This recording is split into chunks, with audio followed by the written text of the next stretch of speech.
그가 나의 기름 부음 받은 자 앞에서 영구히 행하리라. 아멘.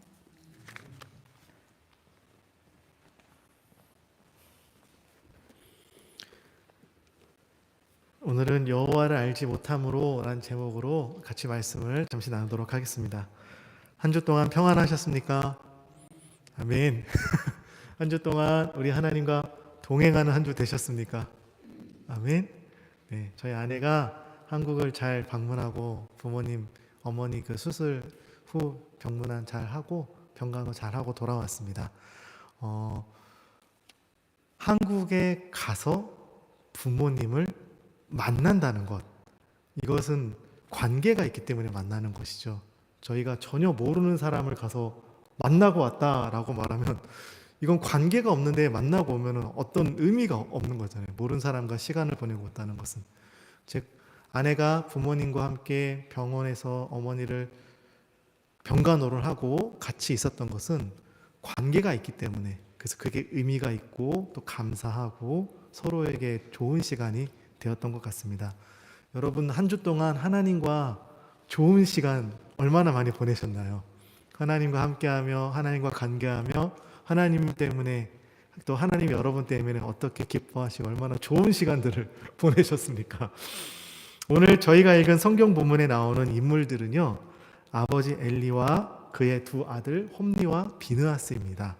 이 세 사람 모두 하나님의 성전에서 하나님을 예배하는, 하나님을 섬기는 제사장들이었습니다. 그런데 엘리와 홈리와 비느하스가 이 세 명의 부자가 좀 심각한 문제가 있었습니다.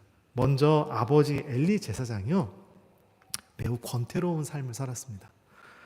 여러분 사무엘서를 읽어보시면 알겠지만, 사무엘서 1장, 2장, 3장을 쭉 읽어보시면 알겠지만, 이 엘리 제사장 하면 딱 생각나는 이미지, 떠오르는 이미지가요, 되게 권태로워 보이는 이미지입니다. 나이가 들었고 몸에 기력이 쇠했기 때문에 권태로운 것이 아니라 그냥 삶에 대한 어떤 권태로움이 느껴집니다. 한나라고 하는 여인이 성전에 와서 간절히 기도를 하고 있었어요. 근데 그 여인의 그 모습을 보면서 저 여자가 술이 취했구나 그러면서 그 한나에게 가서 술 좀 그만 먹어, 낮부터 무슨 여자가 술을 먹냐고, 술 좀 그만 먹으라고 얘기합니다. 상대방에 대한 관심과 배려가 없는 것이죠. 제사장으로서 혹시 무엇 때문에 그렇게 간절히 기도하고 있냐고 이렇게 물어봐야 되는데, 그런 것에 대한 관심이 없고 그냥 술 취하지 말라고 그러고 얘기합니다. 그래서 자기의 이야기를 하니까 그제서야 괜찮다고 하나님께서 응답해 주실 거라고 얘기를 하죠. 심지어 나중에 나이 어린 사무엘이 하나님의 음성을 들었어요. 근데도 거기에 대해서 관심이 없어요. 사무엘상 3장 우리가 읽지 않았지만 한번 같이 1절부터 5절까지 말씀을 읽어보겠습니다. 시작. 아이 사무엘이 엘리 앞에서 여호와를 섬길 때에는 여호와의 말씀이 희귀하여 이상이 흔히 보이지 않더라. 엘리의 눈이 점점 어두워 가서 잘 보이지 못하는 그때에 그가 자기 처소에 누웠고 하나님의 등불은 아직 꺼지지 아니하였으며 사무엘은 하나님의 궤에 있는 여호와의 전 안에 누웠더니 여호와께서 사무엘을 부르시는지라 그가 대답하되 내가 여기 있나이다 하고 엘리에게로 달려가서 이르되 당신이 나를 부르셨기로 내가 여기 있나이다 하니 그가 이르되 나는 부르지 아니하였으니 다시 누우라 하는지라 그가 가서 누웠더니. 지금 이 말씀을 읽어보면요, 엘리 제사장이 있던 시대가요, 하나님의 말씀이 희귀해서 잘 없던 시대라고 합니다. 이때 당시에는 하나님의 말씀이 되게 많았거든요. 또 이적과 기사가 막 있을 때였습니다. 근데 엘리 제사장 시대는 희귀했대요. 그런데 하나님께서 그 희귀한 가운데 말씀하셨는데 이 말씀을 엘리 제사장이 관심이 없어요. 그래서 사무엘이 3번이나 듣고 엘리한테 가죠. 그제서야 깨달은 거야. 하나님이 사무엘을 부르시는구나. 그래서 너가 하나님 말씀하는 거 들어. 하나님 부르시는 거야. 그러면서 이렇게 알려주죠. 그저 사무엘에게 너가 한번 응답을 들어봐 라고 할 뿐입니다. 엘리 제사장의 모습을 보면요, 만사가 권태로운 사람이에요. 그리고 그 아들 홈리와 비느하스는요, 아버지 엘리 제사장보다 더 적극적으로 죄를 짓습니다. 사람들이 하나님께 바칠 예물을 갖고 오는데요, 이 제물을 하나님께 제사로 드려야 되잖아요. 제사장이 이제 제물을 받아서 그걸 하나님께 직접 제사를 드려야 되는데 자신이 그것에 좋은 것들을 훔쳐갑니다. 가져가 버려요. 놀랍죠. 하나님께 드려야 되는데 자기 것처럼 여기고 가져가요. 하나님 것을 자기 것처럼 여겼어요. 하나님께 드리는 것을 자기 마음대로 훔친 것입니다. 이런 일을 저질렀을 때 바로 하늘에서 벼락이 친다든가 몸에 막 문둥병이 생긴다든가 이러면서 하나님의 어떤 즉각적인 심판이 있다면 하나님을 무서워하면서 다시는 그런 짓을 안 할 텐데요. 그런 일이 일어나지 않아요. 그렇게 하나님 앞에서 죄를 지으면서 아무런 형벌이 없으니까 다음에는 이 홈리와 비나스가 어떤 죄를 저지르냐면 성전에서 이제 수종을 들어주는 이렇게 도움을 주는 여인을 성적으로 겁탈을 하게 됩니다. 이런 악한 죄를 지지요. 그럼에도 하나님의 어떤 심판, 즉각적인 벌이 없습니다. 그러면 어떤 생각을 하게 될까요? 아, 죄 지어도 괜찮네. 뭐 나중에 회개하지 뭐. 나중에 하나님께 회개하지 뭐. 그러면서 죄를 지으면서 점점점 죄에 빠지게 되죠. 그래서 결국 이 세 사람 엘리와 홈리와 비느하스 부자가요. 어떻게 되냐면요. 결국은 오늘 본문 우리가 읽은 말씀처럼 망하게 되었습니다. 그래서 사람들이 이런 모습을 보면서 이런 성경의 내용을 보면서 아, 죄를 지으면 망하게 되는구나 라고 생각할 수 있는데요. 오늘 우리가 읽은 이 본문은 그렇게 단순한 내용은 아니에요. 이 죄가 이 두 홈리와 비느하스 그리고 엘리가 이렇게 하나님께 멸망당할 수밖에 없던 아주 중요한 원인이 있는 것을 우리가 좀 오늘 살펴보고자 합니다. 엘리의 아들들이 제사장이었습니다. 제사장이 뭐 하는 사람이에요? 세상에서 돈 버는 사람이 아니라 하나님을 예배하고 하나님의 성전에서 하나님의 일들을 하는 사람임에도 불구하고 행실이 나빴던 문제의 그 원인이 무엇일까요? 성경을 보면요. 뭐라고 이야기하냐면 그들이 여호와를 알지 못했다라고 이야기하고 있습니다. 이게 매우 중요한 문제예요. 홈리와 비느하스가 하나님을 섬기는 제사장이잖아요. 그럼 하나님을 몰랐을까요? 하나님이 어떤 분인지 알았겠죠. 제사장이면서도 하나님의 것을 빼앗고 하나님을 예배드리는 거룩한 성막 안에서 죄를 지은 원인은 그 원인을 성경이 뭐라고 진단하냐면요. 하나님을 알지 못했기 때문이라고 진단하고 있습니다. 여기서 안다라는 말은요. 지식적으로 안다는 것이 아니에요. 히브리어로 야다라고 하는데요. 이 야다라는 뜻은요. 관계를 맺다라는 뜻입니다. 여기서 관계를 맺다라는 것은요. 실제로 남자와 여자가 서로 긴밀하게 관계를 맺는 어떠긴 성적인 합의까지 있는 되게 친밀한 정말 관계를 이야기하는 겁니다. 그러니까 엘리와 홈리와 비느하스 이 세 사람이 하나님을 알지 못했다라는 것은 무슨 뜻일까요? 자, 안다라는 것, 지식적으로 아는 것이 아니에요. 엘리와 그의 아들인 홈리와 비느하스는 하나님의 성전에서 하나님을 제사하는, 예배하는, 섬기는 제사장입니다. 그렇다면요, 이스라엘 백성들보다 더 하나님에 대해서 잘 알고 있는 사람들이에요. 지식적으로 알고 있는 거예요. 하나님이 어떤 분이신지, 하나님이 무슨 일을 해야 하는지, 어떻게 하나님께 제사를 드려야 되는지를 알고 있는 사람들이었습니다. 그런데 그들이 하나님을 알지 못했다라고 성경이 말씀하고 계시는 거예요.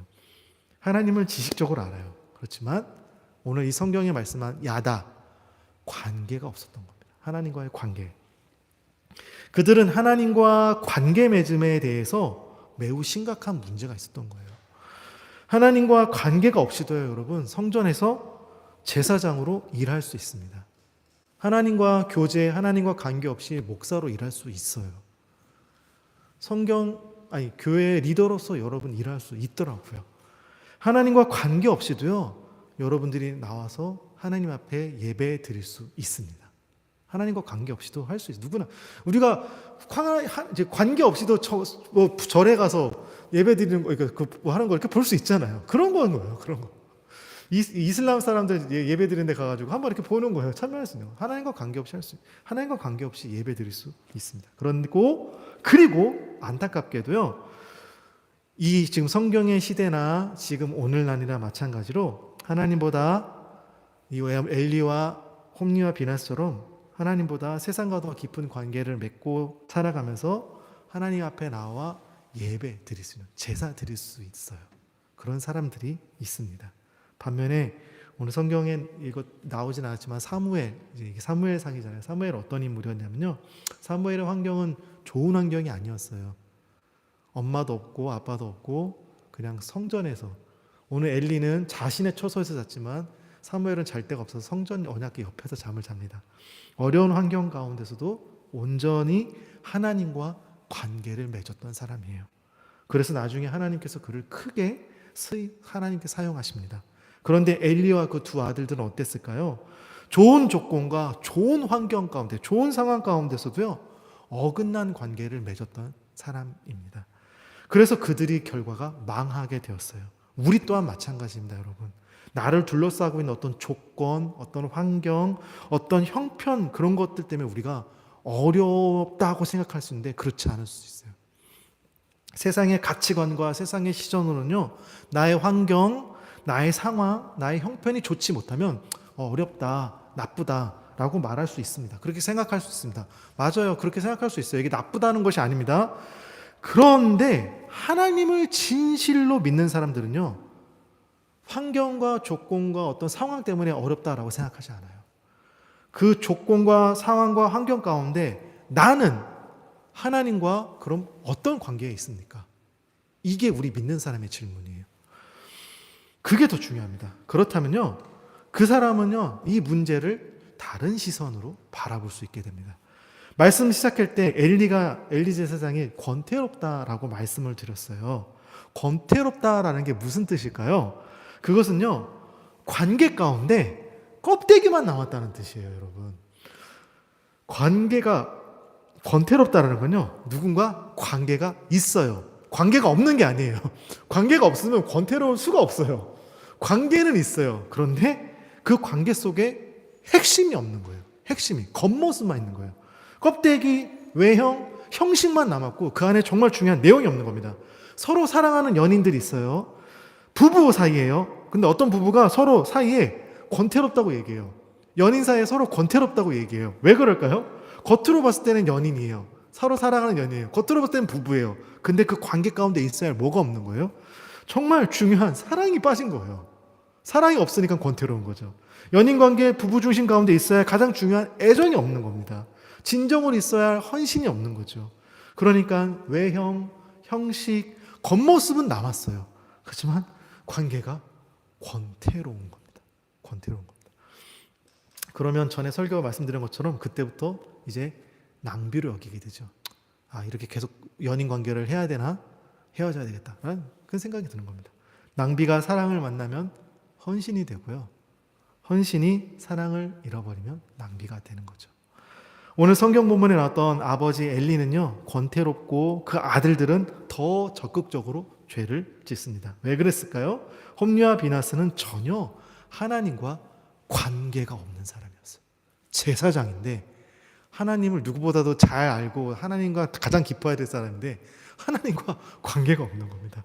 아버지가 제사장이기 때문에 아버지로부터 하나님께 예배하는 방법, 하나님께 제사를 드리는 여러 가지 방식들을 배웠습니다. 어떻게 해야 제사 드리고, 제물은 어떻게 곽을 떠야 되고, 어떻게 태워야 되고, 어떻게 흔들어야 되고, 이런 것들은 다 알아요. 하나님께 어떻게 예배하는 걸 알아요.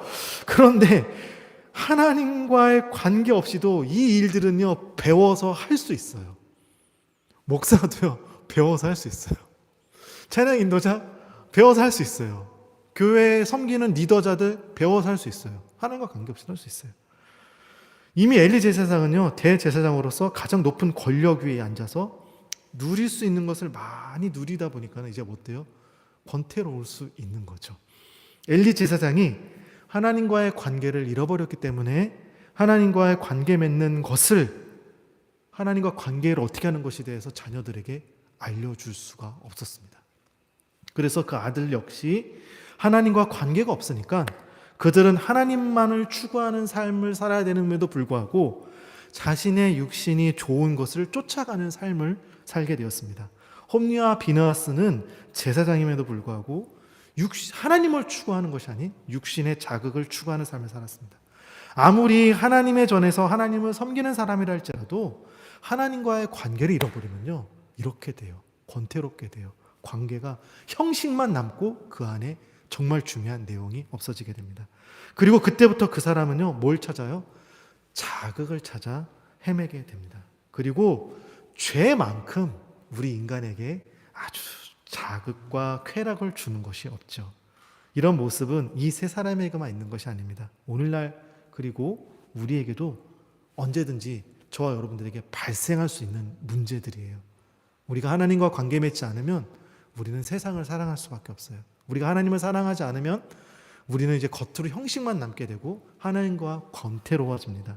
사무엘상 2장 29절에서 31절의 말씀 한번 우리 다 같이 다시 한번 읽어보도록 하겠습니다.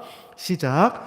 너희는 어찌하여 내가 내 처소에서 명령한 내 제물과 예물을 밟으며 내 아들들을 나보다 더 중히 여겨 내 백성 이스라엘이 드리는 가장 좋은 곳으로 너희를 살찌게 하느냐.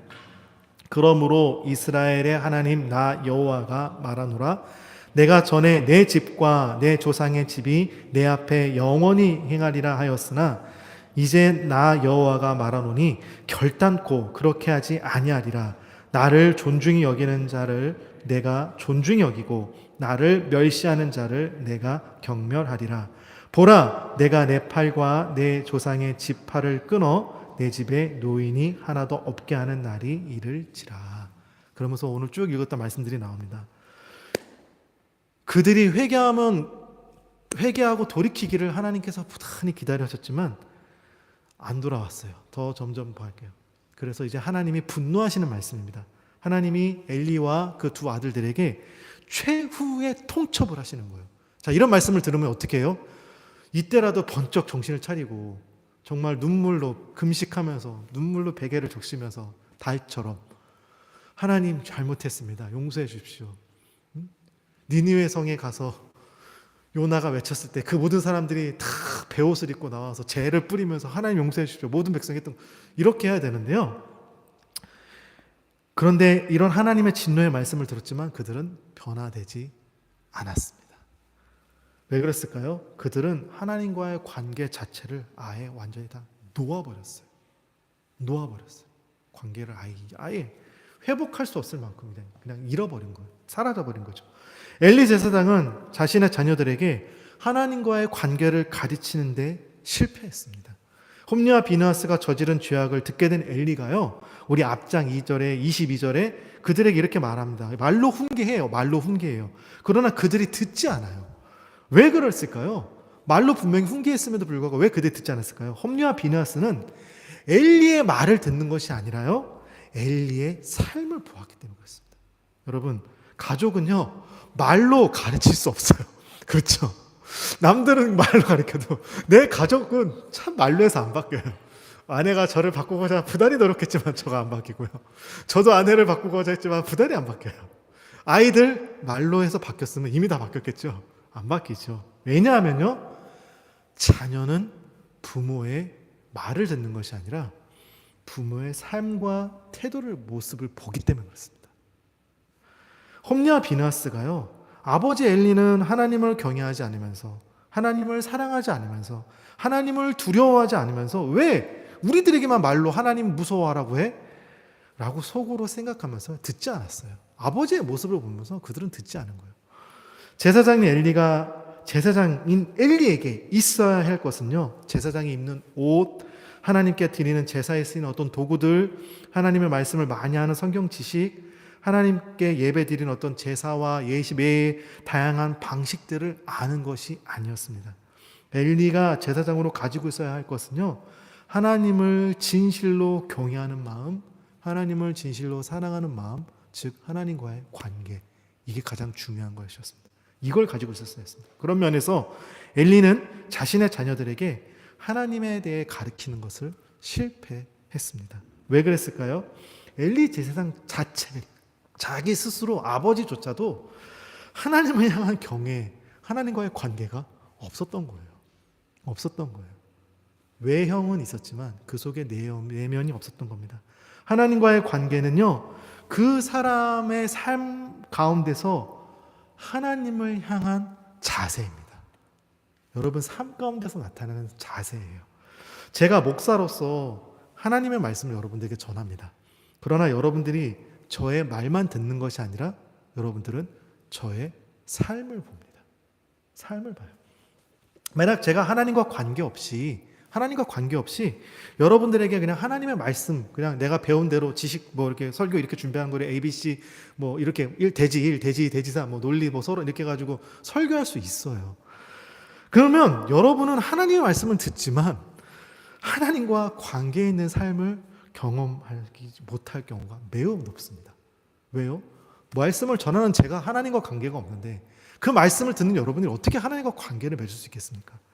몇몇 사람들 정말로 신실한 그들의 그 하나님을 향한 그 신실함과 뜨거움과 어떤 하나님의 은혜를 사모하는 그것이 너무 진실해서 그냥 관계없는 말씀을 들음에도 불구하고 여러분들이 하나님의 특별한 은혜를 주셔서 하나님과 관계 맺을 수는 있어요. 성령의 역사하심, 그건 하나님의 역사하심이지 제가 역사한 것이 아니에요. 저의 말씀을 통해 일어나는 일이 아니에요. 대부분의 사람들은요 하나님과 관계를 배우지 못합니다. 왜냐하면 제가 말만 할 뿐 삶으로 보여지는 것이, 여러분들이 삶을 통해 배우는 것이 없기 때문에 그렇습니다. 엘리는 외적으로 대제사장이었고요. 그의 아들도 제사장일지 몰라도요. 그 속에 있어야 될 제일 중요한 것이 빠진 상태였죠. 성경을 보면요. 하나님께서 제사장들에게 요구하신 것들이 있습니다. 제사장이 성막에서 하는 중요한 성막에서 하는 일들 중 하나가 성막과 성전에 불을 꺼트리면 안 됐어요. 그때 이제 불을 키웠거든요. 양초를 피웠거든요. 그 성막 안에 불을 꺼트리면 안 됐어요. 7촛대에 놓고 이 불이 항상 떠 있겠습니다. 하나님께서 주신 불을 꺼트리면 안 됐어요. 여기서 불을 꺼트리면 안 되는 것이 어떤 의미였냐면요. 그것은 하나님께서 우리 안에 주신 성령의 불, 하나님을 향한 열망, 하나님을 향해 뜨겁게 타오르는 이 사랑의 불, 이런 것들이 꺼지면 안 된다는 것을 상징적으로 의미하는 말씀이었습니다. 그래서 제사장들은 불을 꺼트리면 안 되는 거예요. 제 안에 어려운 환경이 있을 수 있어요. 돈이 없을 수 있어요. 배고플 수 있어요. 예배 드리는 여러분들이 1명 나올 수도 있어요. 이게 문제가 아니라요. 하나님을 향한 이 불을 꺼트리면 안 되는 거예요. 이게 정말 중요한 거예요. 그런데 엘리 제사장은요. 형식적인 성막의 불은 꺼트리지 않고 켜져 있어요. 오늘 아까 저희가 말씀드렸지만 아직 하나님의 불이 꺼지지 않았다는 말씀이 있어요. 제가 색깔로 칠했던 거 아까 말씀 보면서 읽으셨죠. 그건 안 꺼졌는데요. 자기 안에 있어야 할 이 불이 꺼져버렸습니다. 안타깝게도. 엘리 제사장 속에 있는 하나님을 향한 불타오르는 사랑과 열망 같은 것이 찾아볼 수 없고 이제는 뭐만 보여요? 성경을 읽은 저희조차도 그에게서 권태로움이 보여요. 권태로움. 그러니 어떻게 자녀들에게 하나님을 경외하는 법을 가르칠 수 있었겠습니까? 오늘 성경 본문 앞절에 25절에 보면 너희들 그렇게 하나님 앞에 하는 거 너희들 심각한 죄야. 하나님의 물건 훔치면 안 돼. 성막에서 여인을 겁탈해? 그러면 안 돼. 하나님으로도 진노가 있을 거야. 라고 알고 있었고 아들들에게 이야기했습니다. 아들들은 듣지 않았습니다. 엘리 제사장은 스스로 생각하기를 자기는 내가 좀 권태로울 뿐이지 내가 하나님께 죄를 짓고 있지는 않잖아. 그가 죄진 건 아니거든요. 재물을 훔쳤겠습니까? 그가 무슨 여인을 겁탈했어? 그런 건 없었어요. 그냥 권태로울 뿐인 것이죠. 그렇기 때문에 나는 괜찮다라고 여겼을 것 같습니다. 그러나 그의 마음에는 이미 하나님을 향한 불이 식어 있었어요. 식어 있었어요. 이것이 권태로움이 주는 무서운 함정입니다. 관계를 유지하고 있다고 생각하기 때문에 그래요. 연인 관계에 권태로워요? 관계는 유지하고 있잖아요. 부부 관계에 권태로워요? 관계는 있잖아요. 단지 권태로울 뿐이에요.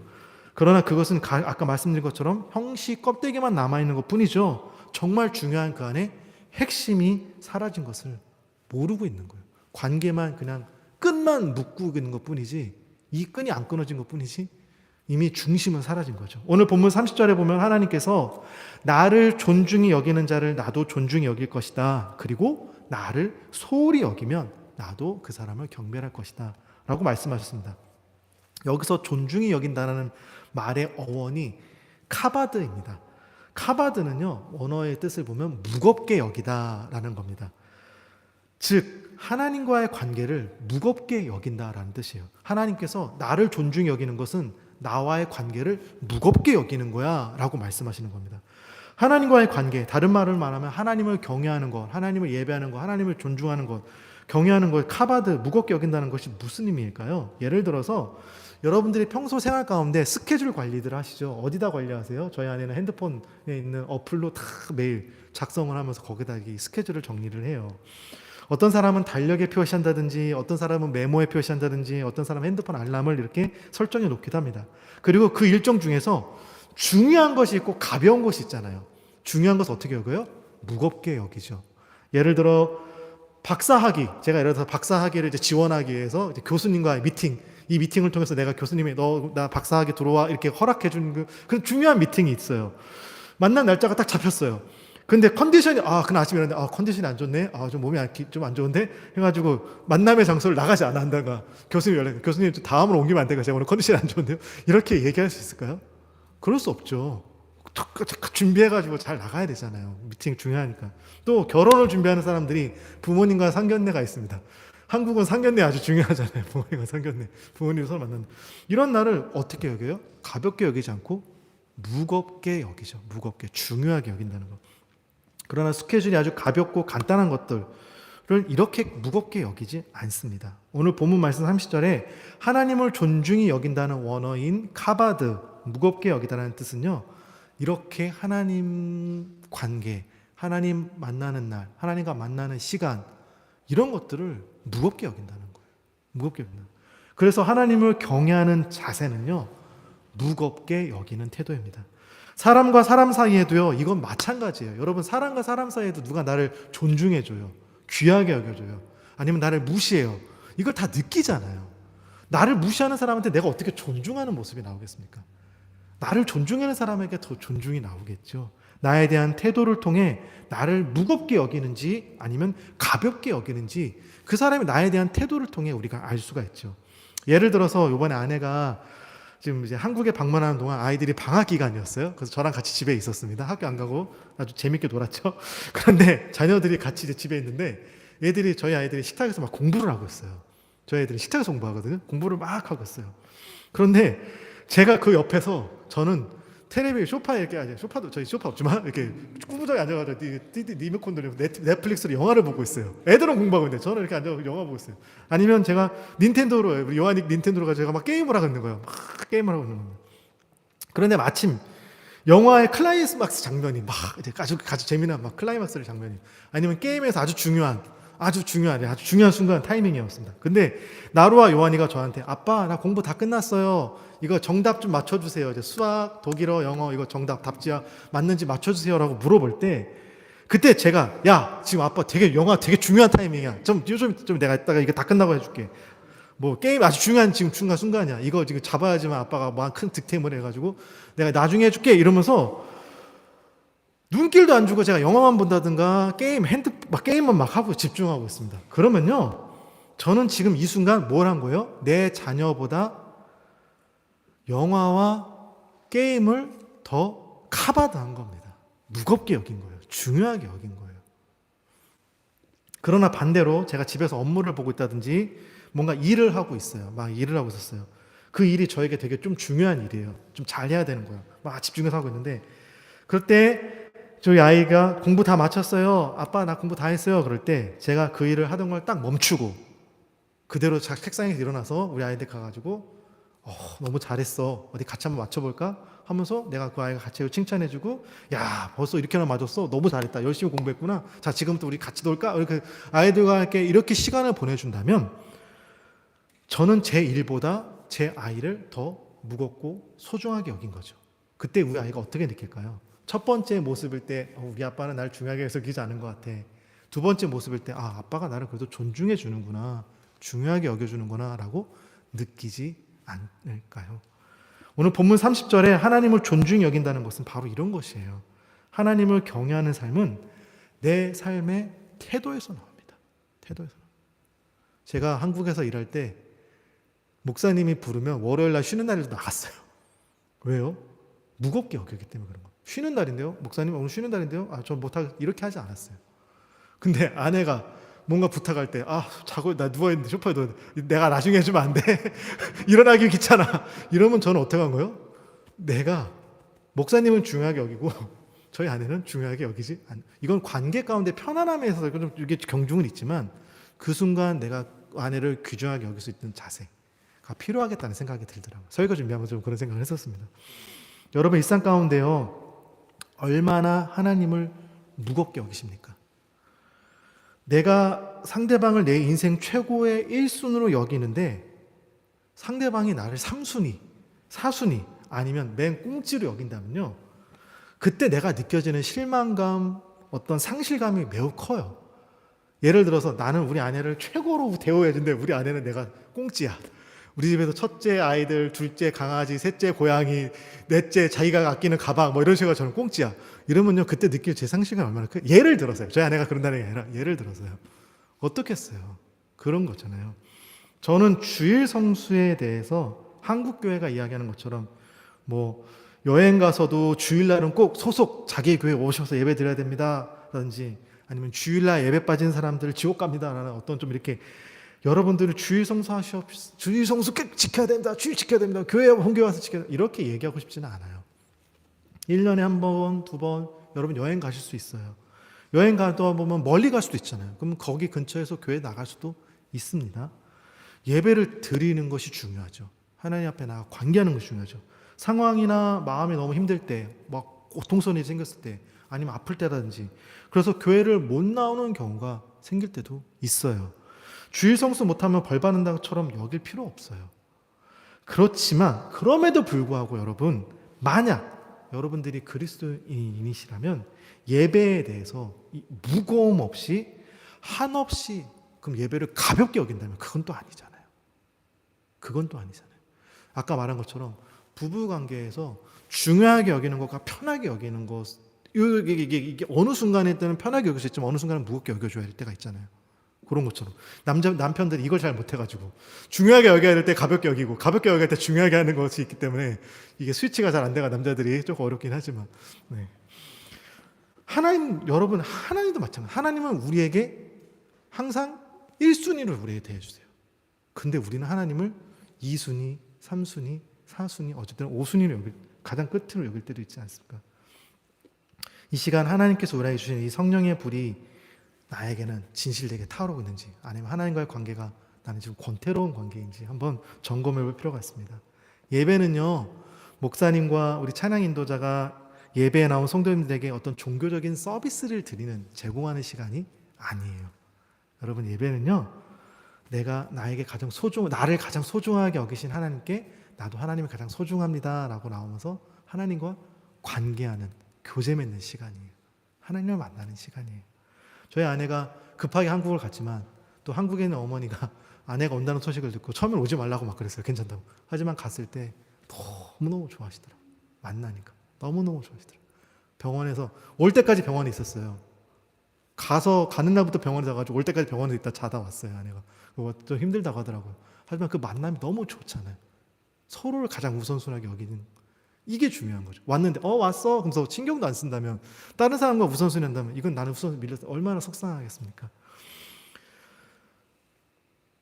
내가 그리스도인으로서 내가 소중하게 여기는 하나님 아버지 앞에 나가는 시간이 바로 이 시간입니다. 근데 그건 주일날뿐만 아니라 여러분 생활 가운데서도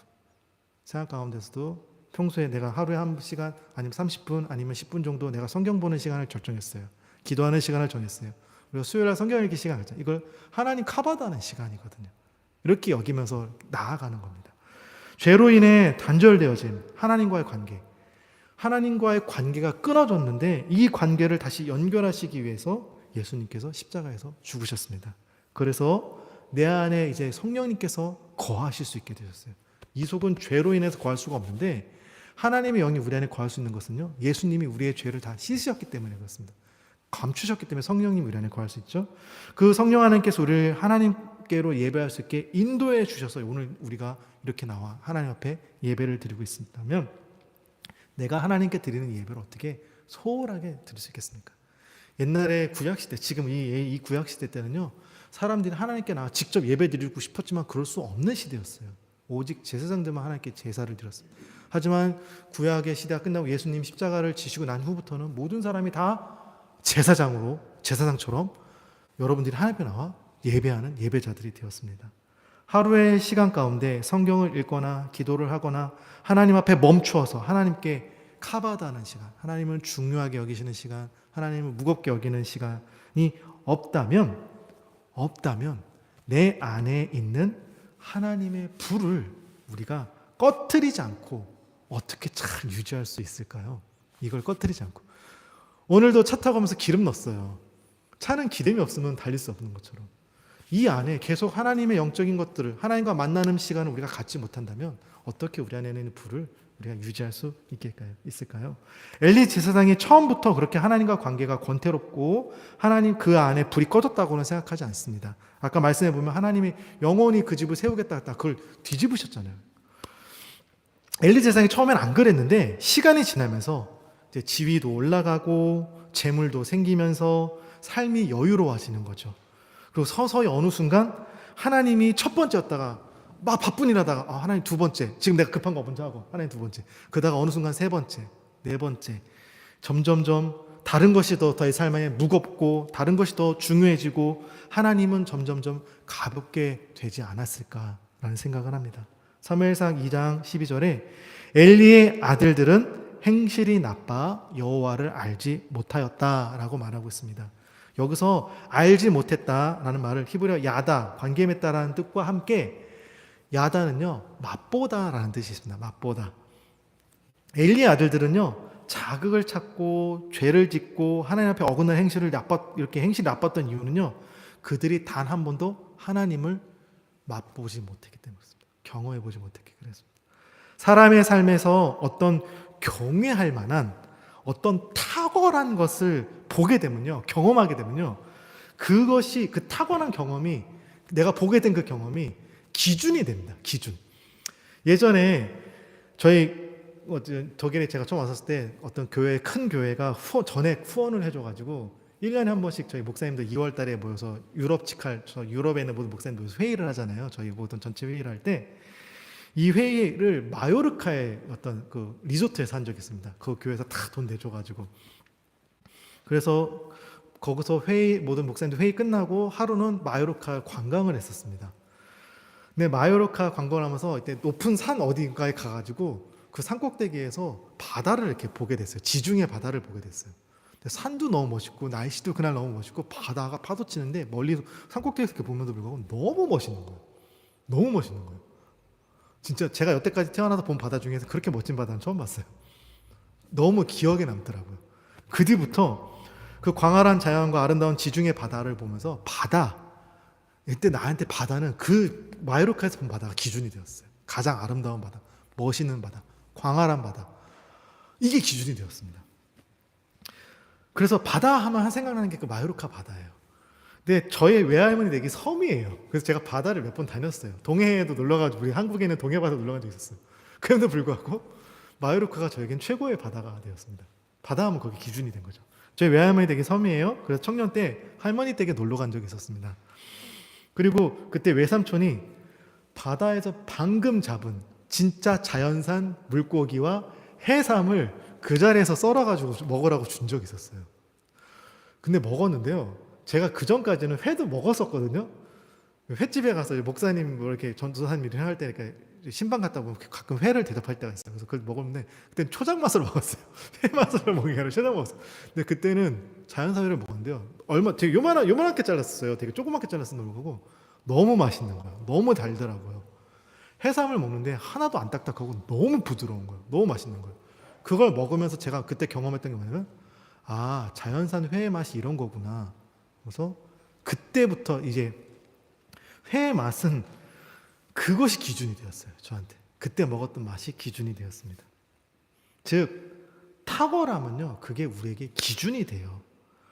여러분 그 3스타 미슐랭 가서 음식을 한번 드셔본 적 있습니까? 저도 아직 한 번도 안 먹어봤어요. 그러면 맛에 대한 음식에 대한 기준이 생길 거예요. 누군가가 정말 맛없는 음식을 먹으면서 와, 나는 이거 세상에 제일 맛있는 음식이었다. 처음 먹어봐서 너무 맛있어. 그러면 야, 내가 맛있는 음식을 못 먹어봐서 그래. 너 미슐랭이 이런 맛이 있어. 그러면서 데리고 가서 맛있는 음식을 먹여줘요. 왜요? 경험해본 나는 맛있는 음식과 맛없는 음식을 구분할 수 있어. 기준이 있는 겁니다. 기준이. 그래서 이게 제일 맛있는 거라는 기준이 있어. 이거는 그 기준을 봤을 때 맛이 없는 거야가 되는 거죠. 이런 기준이 제시할 수 있는 거죠. 마찬가지로요. 하나님께서는 어떤 분이세요, 여러분? 하나님께서는 온 우주 가운데 가장 크시고 가장 높으신 분이십니다. 하나님을 경험하는 순간, 하나님과 관계 맺는 순간, 하나님을 맛보아 알게 되는 순간 그 사람은요, 내 안에 가장 중요한 가장 기준이 하나님이 되시는 거예요. 경험해봐 알잖아요. 하나님 기준이 되시는 거예요. 그래서 세상에 무엇이 나를 유혹해도, 세상에 그 무엇이 나를 도전하든 흔들리지 않아요. 유혹이 와도 흔들리지 않고 도전이 와도 흔들리지 않아요.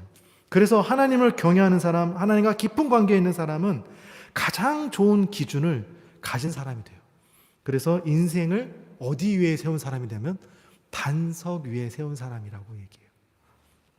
그래서 흔들리지 않는 반석 위에 세운 것 같은 집과 같은 삶을 세워갈 수가 있게 됩니다. 그러나 별과 아닌 썩어질 것과 지나갈 것, 사라질 것, 없어질 것을 기준으로 삼은 사람은요, 그것이 무너질까 봐 전전긍긍 늘 하게 됩니다. 왜요? 왜 그렇게 불안할까요? 가장 높은 분, 변치 않는 분, 무너질 수 없는 분을 기준으로 삼은 것이 아니라 세상에 썩어지고 사라지고 없어질 것을 그 삶의 기준으로 붙들고 살기 있기 때문에 그렇습니다. 그럼 기준이 계속 바뀌어요. 전에는 요거의 기준이었다가 다른 사람 거 하는 거 보니까 나도 저걸 기준으로 삼을래. 이렇게 바뀔 수밖에 없는 거죠. 여러분, 가장 높으신 하나님을 무서워하고 그분을 경험하면요, 하나님 아래에 있는 것들이 무서워질까요? 안 무서워질까요? 하나님이 제일 무서운 거예요. 그럼 하나님 아래에 있는 건 무섭지가 않게 되는 거죠. 이것이 하나님을 경외하는 사람들이 가지고 있는 힘이에요. 이게 저와 여러분들이 경험하고 알고 갖고 있어야 할 힘입니다. 엘리의 아들들인 홈리와 비나스는 세상이 주는 죄와 쾌락을 맛보았어요. 세상이 주는 죄와 그것이 주는 쾌락만 맛보았어요. 그래서 그것만 계속 추구하게 되었습니다. 그리고 그 죄가 주는 즐거움, 쾌락을 쫓아가는 삶을 살게 되었습니다. 오늘 예배자에 나와 예배를 드리는 저와 여러분들은요, 세상이 아니라 하나님을 맛보아 아는 사람들이 되시기를 간절히 주님으로 축원합니다. 여러분, 그리고 하나님과 관계 가운데서 하나님을 존중히 여기는, 하나님을 무겁게 여기는, 하나님을 카바드하는, 야다하는 여러분 되시기를 바랍니다. 하나님과 관계 가운데에서 하나님을 경험한 사람들은요, 썩어질 자극을 추구하지 않게 됩니다. 정말로 그렇습니다.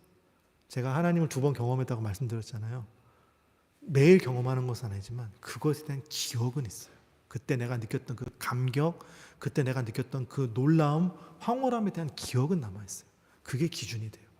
그런 것은 세상에 어느 것도 줄 수 없는, 정말로 영적인 하나님만이 줄 수 있는 기준이 됩니다.